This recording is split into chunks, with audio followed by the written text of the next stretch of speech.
Voilà, aujourd'hui on est jeudi, jour 5 de notre road trip au Portugal. Donc là, on va quitter notre logement de Faro pour aller à Castro Verde. Donc on va remonter un petit peu vers le nord du Portugal pour voir des moulins. Et puis on va aussi voir à Beja un autre moulin pour enfin terminer la journée à Évora où on va dormir. Et on vous emmène avec nous.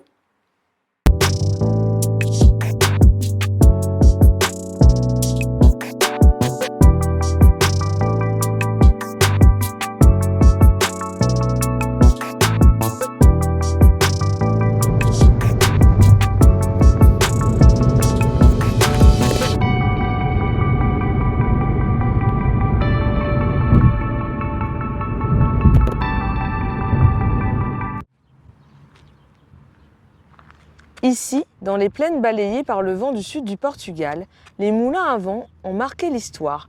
Autour de Castro Verde, Beja ou Alustrel, ils servaient à moudre le blé d'une région longtemps considérée comme le grenier du pays. Aujourd'hui, ces géants de pierre renaissent. Certains ont été restaurés, transformés en musée, en lieu de mémoire vivante. Chaque année, début avril, le Portugal célèbre la Journée nationale des moulins.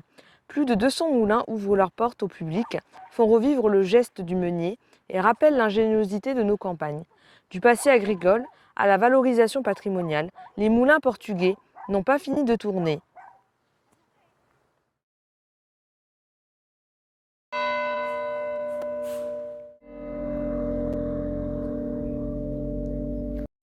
Au cœur de Castro Verde, la basilique royale de Nossa Senhora da Conceição raconte une double histoire, celle d'un miracle religieux et d'une victoire militaire.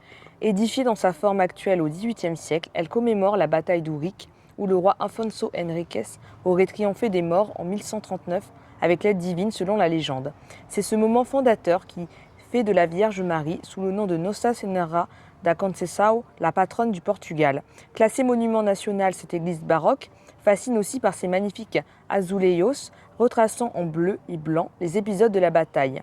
Un lieu où foi, histoire et identité portugaise se rencontrent. Le château de Beja, situé au cœur de la région de l'Alentejo au Portugal, est un magnifique exemple de fortification médiévale. Édifié au XIIIe siècle sur une colline, il avait pour rôle de protéger la ville et de surveiller la vallée environnante. Son donjon imposant et ses remparts offrent un panorama exceptionnel sur les paysages typiques de l'Alentejo, entre plaines dorées et collines ondulantes. Aujourd'hui, ce château est un site historique majeur qui raconte l'histoire militaire et culturelle de la région. En le visitant, on ressent toute l'importance stratégique qu'il a eue au fil des siècles, tout en profitant d'un cadre paisible et chargé d'histoire.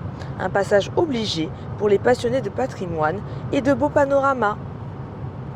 En haut de l'escalier, vous verrez un panorama de la ville sur le haut du château.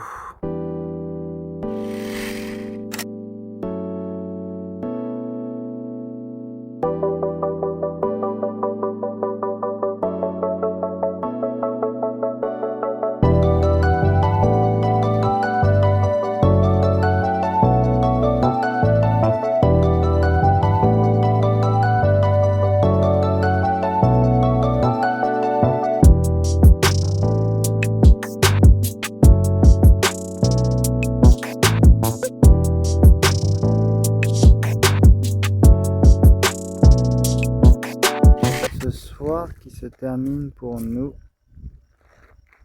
dans la campagne d'Évora. Jour 6, donc là on va visiter la ville d'Évora avec le temple romain Lac-Duc et après cet après-midi on va à Monsaraz visiter le château médiéval et peut-être aller un petit peu à la plage fluviale et on vous emmène avec nous. Dans le cœur d'Évora, au milieu des ruelles blanchies par le soleil, se dresse un monument inattendu, un temple romain vieux de 2000 ans. Ce n'est pas une ruine oubliée, c'est un vestige de l'Empire en plein centre-ville. On l'appelle souvent le temple de Diane, mais en réalité, on ignore à quelle divinité il était dédié. Une chose est sûre, les Romains ont marqué cette ville pour de bon, considérée comme la Rome portugaise par certains. Et ce n'est pas tout, Quelques rues plus loin, l'aqueduc de Lagoa de Prata traverse encore la ville, majestueux, construit au 1er siècle, puis prolongé au 16e. Il a transporté l'eau pendant des siècles. Évora, c'est une ville où le passé romain n'est pas un décor, il est vivant, visible partout dans les rues de la ville, comme sur les murailles. Vous arrêtez de manger, vous pouvez vous arrêter ici, sous la fraîcheur, dans le jardin public d'Évora.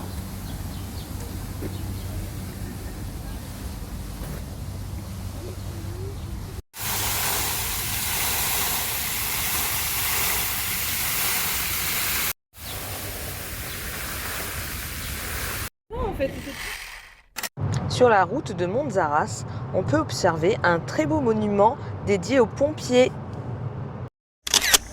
Bienvenue à Monsaraz, l'un des plus beaux villages du Portugal, perché sur une colline avec vue sur l'Alentejo. Ici, le temps semble s'être arrêté. Et au sommet, un château médiéval chargé d'histoire. Construit par les Templiers au XIIIe siècle, ce château veillait sur la frontière entre le royaume du Portugal et celui de Castille. Il n'est donc pas très loin de la frontière avec l'Espagne. Fait insolite, l'intérieur du château accueille une arène de tauromachie. Un mélange surprenant entre Moyen-Âge et tradition portugaise. Depuis les remparts, on aperçoit le plus grand lac artificiel d'Europe. Et derrière ces murs, un village figé dans le temps, avec ses maisons blanchies à la chaux et ses légendes. Savez-vous pourquoi ces maisons sont peintes en blanc? N'hésitez pas à nous faire part de vos commentaires sur ces maisons blanches. Donc là, on vient de passer 1 heure à la plage de Monsaraz. En fait, ils ont une plage fluviale qui est pas très loin du château. Donc, si vous visitez le château, vous pouvez du coup venir et puis aller à la plage là. Du coup, voilà, vous voyez la plage là derrière moi. C'est plutôt pas mal, surtout si vous avez des enfants, c'est très sympa. Ce soir, on teste un petit restaurant à Évora qui s'appelle Au Trovador.